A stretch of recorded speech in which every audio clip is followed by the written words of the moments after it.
Good people, we're back with another Matchweek prediction video, this time for Matchweek 11. Of course, just before I do get started with that, if you're new or you're not already, please subscribe to the channel and hit that like button as well to try and help get a wider audience for these videos. But yeah, getting into the football. So the first game of the weekend is Fulham versus Manchester United at Craven Cottage, 12:30 on Saturday.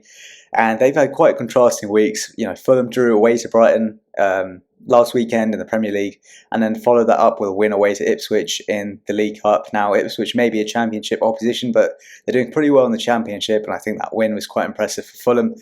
Meanwhile, Manchester United had two home games, both 3-0 defeats against Manchester City last week in the Premier League, and then against Newcastle in the League Cup. Their dismal form continues. Of course, they were on a run of, before those two games, of 3 straight wins in all competitions, but they were far from convincing, and the problems remain at Man United. I don't see how they come to an end at the moment. They're on this kind of slippery slope. It's one of those things where it's going to take something big to turn things around for them. Is that going to come this weekend? I'm not so sure. I think one benefit for Man United might be that at Old Trafford at the moment, obviously there's a lot of unrest amongst the fan base, so naturally a lot of groans, anxiety in the stadium, probably leads to a bit more pressure on the United players, maybe away from home, where typically the away fans are always a bit more, maybe, just go for it kind of thing, because they're in the smaller section of the stadium. Maybe that helps relieve some of the pressure and gives them an opportunity to just try and grind a result out, try and turn things around, pick their confidence back up, but it's tough to see. Whereas Fulham, 2 great results on the road, they'll be a bit more confident. Although before that, this season they've been struggling for goals. They're also been a bit leaky at times. I remember the game at City. Obviously, they let City score 5 goals from not too many chances, and Man City can do that to you. But coming into this game, Fulham now in a slight upward trend of form. So it's a kind of looking at that balance of the stats over a wider range of the season versus recent form, and I think Fulham should have that confidence to get a result here. I think back to last season as well, Fulham, Man United met in the FA Cup, and on the last day of the season, both times Fulham with better side probably caused a lot of problems for Man United and didn't get the results. So that might also be in the back of their minds to try and get a bit of revenge for those. I'm going to go for Fulham 1, Manchester United 1. Can't really split the two sides at the moment, and I can't see Man United winning a game of football with the way that they're playing at the moment. Moving into the 3 PM fixtures, we first got Brentford versus West Ham. So Brentford come into this off an impressive 2-0 win at Stamford Bridge last week. They had 3 wins from 3 visits for them to Stamford Bridge, actually. Pretty interesting fact since their return to the Premier League. Meanwhile, West Ham lost at home to Everton last week. Not a great result, but then follow that up with a very impressive drubbing of Arsenal in the midweek, 3-1, racing into a 3-0 lead. Very impressive from them. So, kind of two ends of the spectrum, really, in terms of their performances in the last week. But overall, Brentford and West Ham are 2 sides in decent form. Bit of that London derby kind of thing going on, so they might, lead to maybe a bit of a feisty game. I expect goals in this one. I think they're 2 sides that have got great attacking talent. I don't see them being too, cautious in this kind of game. I think they'll both just go for it and hopefully lead to an entertaining game of football. I'm going to go for Brentford 2, West Ham 2, because it's, again, 2 teams difficult to call. Next up, we've got Burnley versus Crystal Palace. So Burnley lost to Bournemouth last weekend, 2-1. And then went and lost 3-0, was it? Or 3-1 to Everton in the League Cup in the midweek as well. So it's not been a great week. It's not been a great season for Burnley, really. Meanwhile, Crystal Palace lost to Tottenham on Friday of last weekend. Didn't play in the midweek, of course, but they did play quite well at Tottenham despite the defeat. They had a fair few chances, of course. Didn't have very much possession, but they got chances. They were dangerous, and credit to them, because at the moment, still no Eze, still no Elise, 2 of their key attacking outputs.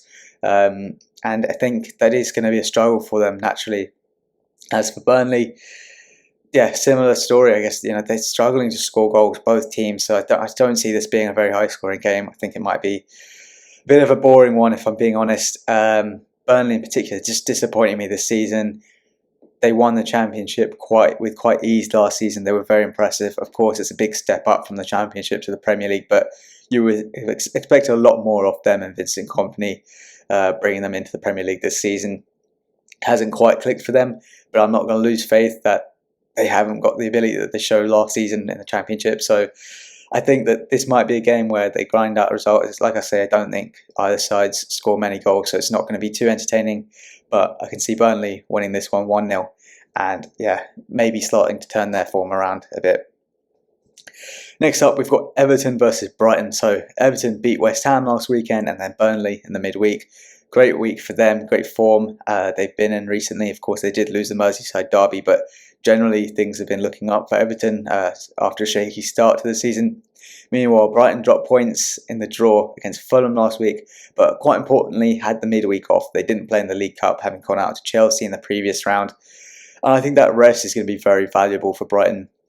You know, the football they play is quite high intensity. Having a week off is big for them, having had to contend with Europa League football as well this year. So having a week off has probably been fairly rare after the early phase of the season where there wasn't anything going on in the midweeks.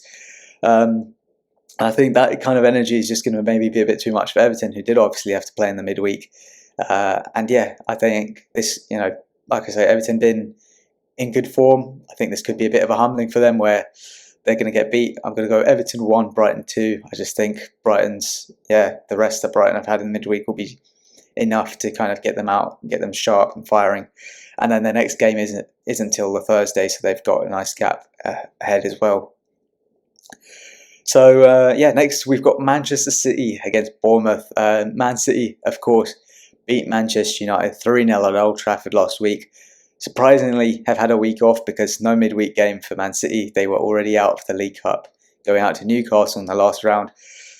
So, that rested Man City means they could be very, very dangerous, very sharp. Of course, off the back of a huge win in the Manchester derby as well, which, would have maybe killed off any doubts about Man City's, form. Bournemouth, meanwhile, off the back of 2 defeats now, Burnley last week, and then, of course, my team, Liverpool, in the midweek in the League Cup. I would say Bournemouth played very well against us. Sorry, not off the back of 2 defeats, actually. They beat Burnley last week, my bad, and then lost to Liverpool in the midweek. They played very well against us, actually. They caused a lot of problems. Second half in particular, they really stepped it up. Obviously, the weather conditions were a bit wild. Not to use this as an excuse, obviously, it worked in Liverpool's favour in the first half, but second half, when the roles were reversed, it was very dangerous. Corners that they were getting into the box, they did actually get a goal from it. At one point, it did look like they might nick the result and knock us out of the cup. So, fair play to them. But I think off the back of that game, of course, they beat Burnley last week as well. So, those 2 games together, I think, will have taken quite a bit out of them maybe. And then going up against a fresh Man City side, it's scary. I'm sorry, Bournemouth fans, but I think this is going to be a rough one. I'm seeing a lot of people kind of as well going for those big scorelines for Man City. For me, I'm going to go Man City 4, Bournemouth 0. And I don't see how Bournemouth cope with this one. Sheffield United versus Wolves. The last of the 3 p.m. fixtures from Saturday. So Sheffield United got hammered 5-0 at Arsenal last week, whilst Wolves had an opposite result in a 2-2 draw with Newcastle and actually playing quite well. 2 sides in completely different form. Wolves have looked quite good of late. Sheffield United have been very disappointing. But for Wolves, they've just lost a big player in Pedro Neto. He's just picked up that injury against Newcastle last week. Huge creative force for them. I think he's one of the top, if not the top assister in the league. And I think he's going to be a big miss for them. Obviously, they've still got Huang. He's a great talent. And other good players, of course, Cunha's in there as well. Maybe not quite so clinical as the other 2 I've just mentioned for Wolves. But it's going to be a game where, they're going to have to adjust to life without Neto for what it could be a while. His injury, obviously, he was stretched off. I haven't seen exactly how long he's going to be out for, but looked like it would be quite bad. Sheffield United, however, they've kind of had some mixed performances. They played very well at Tottenham, for example, a few weeks ago. Did decent against Man United, but they've just not been getting results. And then 5-0 getting thumped at Arsenal. You'd expect them to maybe bounce back. That's two of those really rough results from this season, of course, holding 8 at Newcastle as well. So I think this will be one of those games where you expect a bit of a reaction from them. I think that, coupled with a NATO injury for Wolves, actually means Sheffield United might get off the mark. I'm going to go for a 2-1 win for Sheffield United here. But like I say, Wolves, good team, good form. I wouldn't be surprised if they take the win or even grab a draw here. But yeah, 2-1 Sheffield United. And final game of the Saturday, one of the big ones, probably the biggest game of the weekend, I'd say. One of the two for sure. Newcastle versus Arsenal. Newcastle come into this having drawn with the Wolves last week, but then rotated pretty heavily against Man United and still thumped them 3-0 at Old Trafford. So really impressive from them. Arsenal, meanwhile, smashed Sheffield United 5-0 last weekend and then followed it up by going 3-0 down and eventually losing 3-1 to West Ham and getting knocked out the League Cup. Now, a lot of Arsenal fans have seen very irritated by that because with a lot of other big teams already out, it was a good chance for them to go get a cup and get some form of silverware started for this season along the way. Of course, they're out of that now. Their attention's turned back to the league, the Champions League, of course. Arsenal fans will be hoping they can win something this year to kind of build on the season they had last year. But St James's Park is going to be a difficult place for them to go and turn back the tide, I guess, from that defeat to West Ham in the midweek. It's a fortress. We've already seen Villa get beat 5-1 by Newcastle there. PSG have gone there and lost 4-1. It's a difficult place to go, and Arsenal did win their 2-0 towards the back end of last season before things started to go horrible for them in the title race. But can they repeat that trick? Can they go there again? I'm not so sure. Newcastle also have 3 clean sheets in their last 3 home Premier League games. I see them making it 4 from 4. I'm going to go for 1-0 to Newcastle.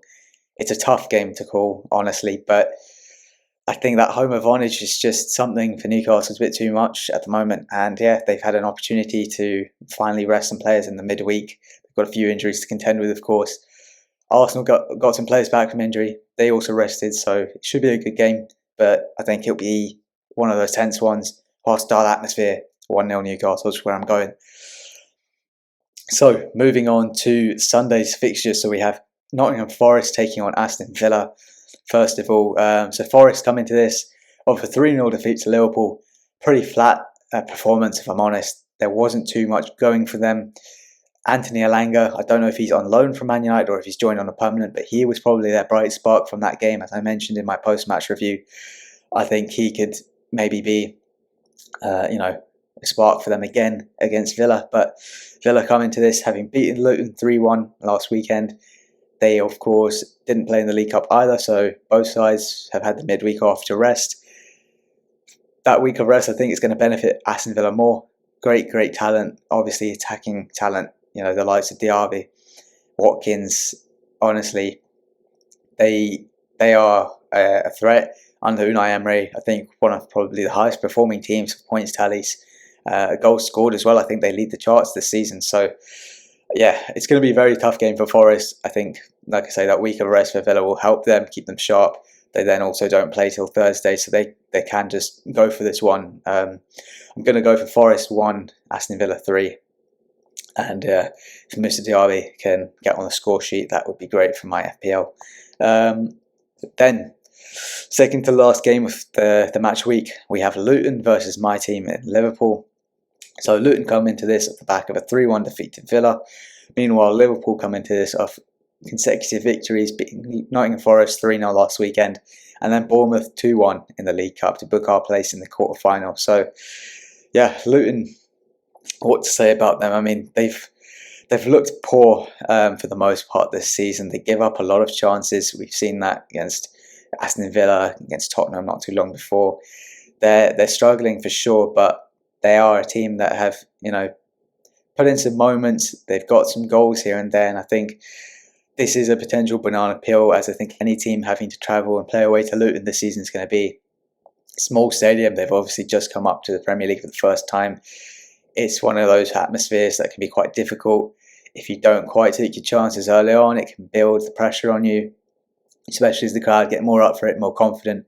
And, we saw when Tottenham went there a few weeks before, I think that was the last time I did a Premier League predictions, I predicted 1-0 to Luton that game, and it followed a bit of the pattern I described. Tottenham had a lot of chances, weren't taking them.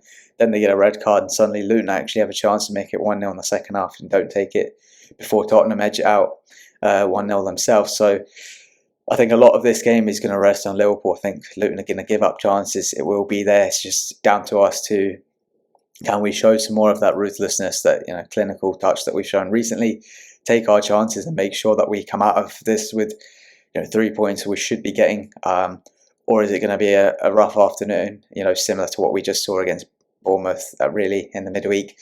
I'm going to hope for more like the Forest performance, clinical, comfortable, and I'm going to go for Luton 0, Liverpool 4. But could be a banana peel fixture, and one I'll certainly be anxious for as it goes in. Won't be underestimating Luton.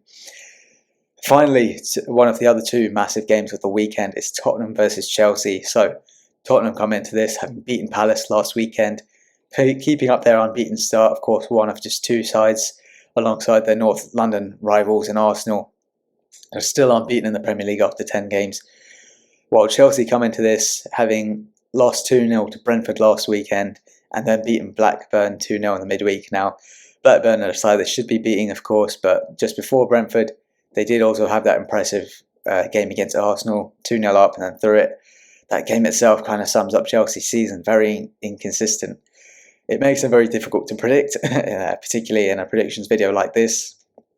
But I can see them making it difficult for Tottenham, who are in good form and should outplay Chelsea. In terms of, I see Tottenham holding a lot more possession, playing some of the better attacking football. Certainly look the sharper of the two going forward, but Chelsea will make it difficult. I think this will be a feisty game, probably the most feisty game of the weekend. There's a bit of a history between these two sides as well. Chelsea and Tottenham have certainly had, a lot of yellow cards in the past. I think back to the Battle of Bridge, for example. I think, the Tuchel Conte handshake drama of recent as well. It will be a big game. And I think it's difficult to separate these two sides, all things considered. I'm going to go for a Tottenham 2, Chelsea 2. Very entertaining game, possibly game of the weekend, right at the end of it, Monday Night Football under the lights. So, of course, as always, let me know in the comments below your thoughts on what your predictions are for the weekend. Are there any ones in particular you disagree with from the ones I've gone through? And until the next one, take care.